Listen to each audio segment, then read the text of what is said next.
అంటే ఎవరికైతే దీర్ఘకాలిక వ్యాధులు ఉంటాయో వాళ్ళు పెరుగుకోగలగా స్వామివారిని అభిషేకం చేసినట్లయితే వారికి దీర్ఘకాలిక వ్యాధులు తొలగిపోతాయట. చంద్రుడు ఈ స్వామివారికి పెరుగుతో అభిషేకం చేయడం వల్ల తన క్షయవ్యాధిని పోగొట్టుకున్నాడు. అదే సోమనాథ క్షేత్రంగా వెలిసినటువంటి భగవంతుడు. ఇప్పుడు స్వామివారికి పెరుగుతో అభిషేకం.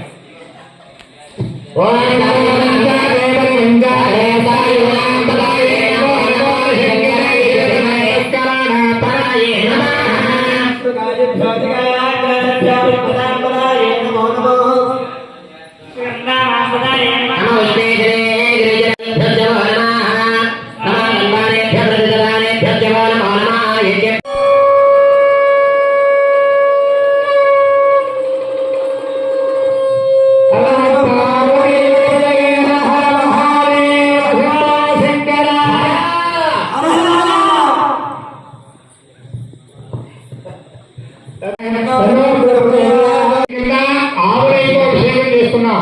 ఆవులతో అభిషేకం చేయడం వల్ల వచ్చే ఫలితం ఏమయ్యా అంటే ఐశ్వర్య వృద్ధిష్ట, అంటే ఐశ్వర్యాన్ని ఇస్తారట. అంటే చాలా మందికి ఐశ్వర్యం డబ్బు అనుకుంటారు. డబ్బు మాత్రం ఐశ్వర్యం ఎప్పుడూ రాదు. ఐశ్వర్యంలో ఒక భాగం మాత్రమే.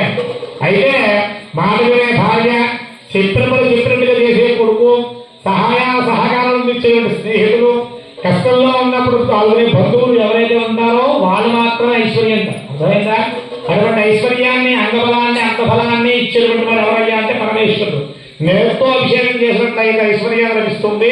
అది నేరుతో స్వామివారికి అభిషేకం జరుగుతుందన్నమాట. వారి సంతాన గుర్తు జరుగుతూ ఉందిట. అటువంటి పేరుతో అభిషేకం జరుగుతూ ఉందన్నమాట. అపుత్రస్య గతిర్నాస్తి, సంతాన భాగ్యం లేని వాడికి పున్నామదరకం నుంచి విముక్తి ఉండదు. అర్థమైందా? కాబట్టి అటువంటి పున్నామదరకాన్ని విముక్తిగా చేసే పుత్రుడు వచ్చేది ఎవరయ్యా అంటే ఆ పరమేశ్వరుడు. అటువంటి స్వామివారి పేరుతో అభిషేకం జరుగుతుందన్నమాట.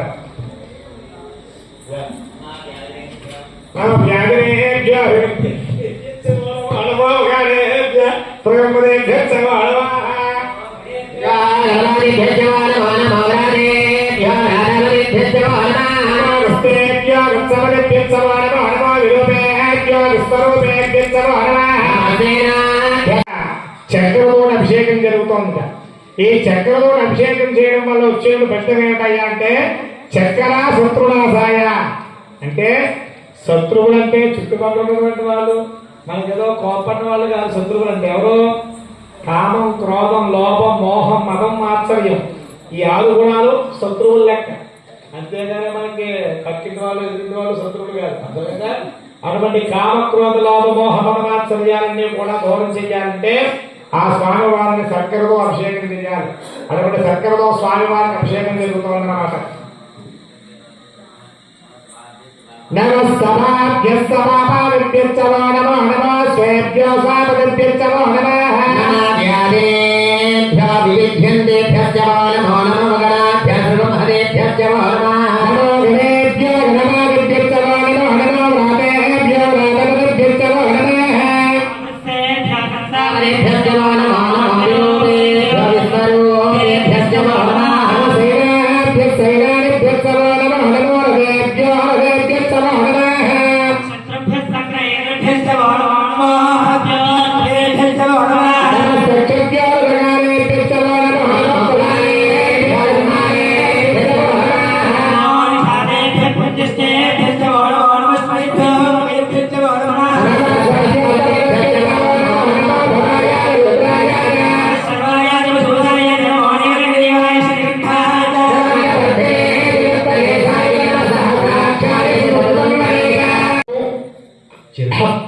అష్టవారాభిషేకం కింద ఆ స్వామి వారికి ఇక్షురసంతో అభిషేకం జరుగుతోంది. ఇక్షురసంతో అభిషేకం చేయడం వల్ల వచ్చే ఫలితం ఏమయ్యా, ధన సమృద్ధి అంటే ధనాన్ని భగవంతుడు ఇస్తాడట. ధనం అంటే సకాలంలో మనకి కావాల్సిన ధనాన్ని పరమేశ్వరుడు అందజేస్తూ ఉంటాడు. కాబట్టి ఎవరైతే ధనాన్ని కోరుకుంటారో వారు పరమేశ్వరుడికి ఆ చెరుకు రసంతో అభిషేకం చేయాలి. అలాగే లక్ష్మీ గణపతికి కూడా చెరుకు రసం అంటేనే చెరుకు బుక్కులు అంటే ఇష్టం. అన్ని చూడడం లక్ష్మీ గణపతి హోమం చేసుకుంటే చెరుకు బుక్కలతో హోమం చేస్తారు. కాబట్టి స్వామివారి చెరుకు రసంతో అభిషేకం జరుగుతోందన్నమాట.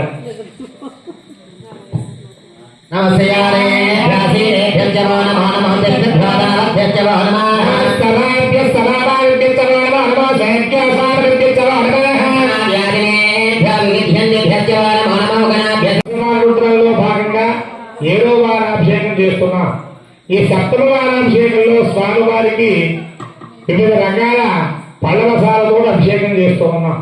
ఈ పళ్ళవసాలతో అభిషేకం చేయడం వల్ల మనకు వచ్చే లాభం ఏమిటయ్యా అంటే రసేన శత్రు విజయం సర్వత్ర విజయం లభతే.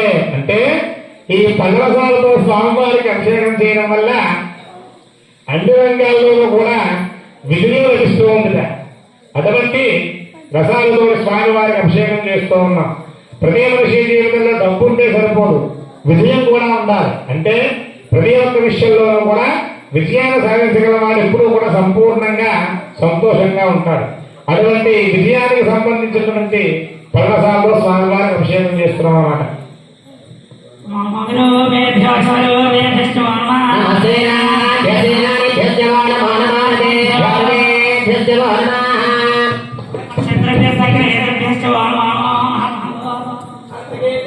కింద అష్టమవారాభిషేకం భస్మాభిషేకం అంటే స్వామివారికి భస్మంతో అంటే విభూతితో అభిషేకం చేస్తున్నాం అన్నమాట. ఈ స్వామివారికి భస్మంతో అభిషేకం చేయడం వల్ల వచ్చే ఫలితం ఏమయ్యా అంటే అపమృత్యునాశాయ.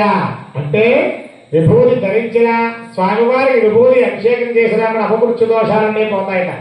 అపమృత్యు అంటే ఏమిటి? ప్రతి మనిషికి కూడా ఈ జీవుడు 100 సంవత్సరాల బ్రతకాలని చెప్పిన మానవ జన్మకి ఇచ్చినటువంటి ఆయుర్దాయం. అయితే కలికాల కృతాంతోషాన్ ద్రవ్యదేహాత్మ సంభవాన్. ఈ కలియుగంలో ప్రతి మానవుడు కూడా తల్లిని, తండ్రిని, గురువుని, ఆడపడుచుని, బ్రాహ్మణుని, క్షేత్రాన్ని, తీర్థాన్ని, పుణ్యమైనటువంటి వస్తువుల్ని కూడా ద్వేషించడం వల్ల, అవమానపరచడం వల్ల ఆయుర్దాయాన్ని కోల్పోయి అల్పాయుష్మంతులు అవుతూ ఉంటాడు. అంటే 50 సంవత్సరాలు దాటిన తర్వాత మరణం సంభవిస్తూ ఉంటుంది. ఇంకా ముందుగా రావచ్చు. అందువల్ల 100 సంవత్సరాలు బ్రతకాలి అంటే స్వామివారి అనుగ్రహం వల్ల ఆయుర్దాయం పెరగాలంటే ఆ స్వామివారికి విభూతితో అభిషేకం చేయాలి. ఆ విభూతితో అభిషేకం చేస్తే మన అపమృత్యు దోషములన్నీ కూడా పోవాలి స్వామి. అటువంటి స్వామివారి భస్మంతో అభిషేకం జరుగుతుంది.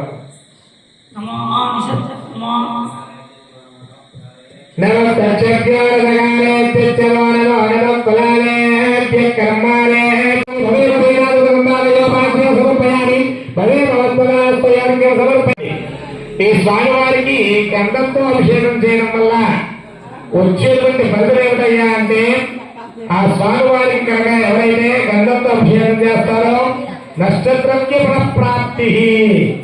ఎవరైతే స్వామివారికి మంచి గంధంతో అభిషేకం చేస్తారో అంతకు ముందు మన జాతకాలు బాగున్నప్పుడు కానీ మనం చేసిన పొరపాటు వల్ల కానీ ఏ ఆస్తులైతే, ఏ పదవులైతే, ఏ ధనాన్ని అయితే పోగొట్టుకుంటామో అది తిరిగి ప్రాప్తిస్తుందిగా గంధంతో అభిషేకం చేయడం వల్ల. అటువంటి గంధంతో స్వామి వారికి అభిషేకం జరుగుతుందన్నమాట.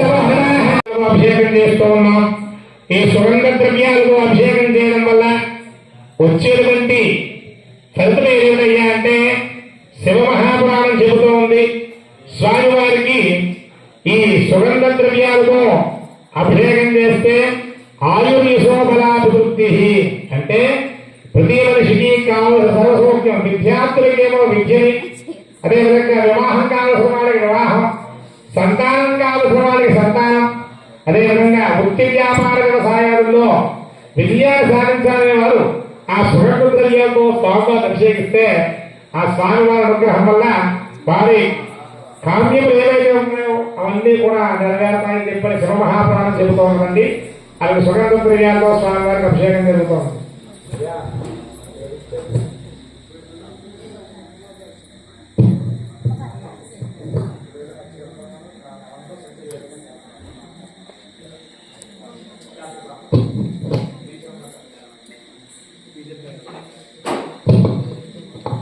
ఓం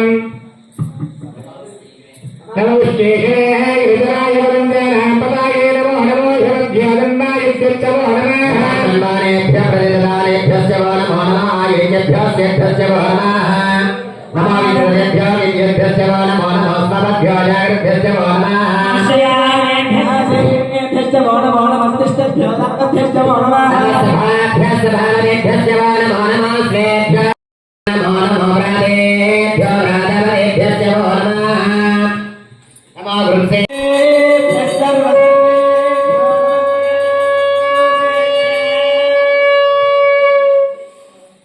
ద్రవ్యాలతోటి సుమంగళ ద్రవ్యాలతో స్వామివారికి అభిషేకం జరుగుతుంది. మీ అందరూ అనుకోవచ్చు 11 వార అభిషేకాలపై 19 అభిషేకం చేసుకోవడానికి చెప్పి అనుకోవచ్చు. స్వామివారి లెక్క ఏమిటయ్యా అంటే హరత్రయంబక రుద్రమృగవ్యాట పరాది శంభోగభర్త వృషాంగ బహురూపాఖ్య ఏకాదశ రుద్రేశం శోభితే. శాస్త్రము వేదం ఏం చెబుతోందయ్యా అంటే శివుడు 11 రకాలుగా ఉంటాడు. వాళ్ళని ఏకాదశ రుద్రుడు అంటారు.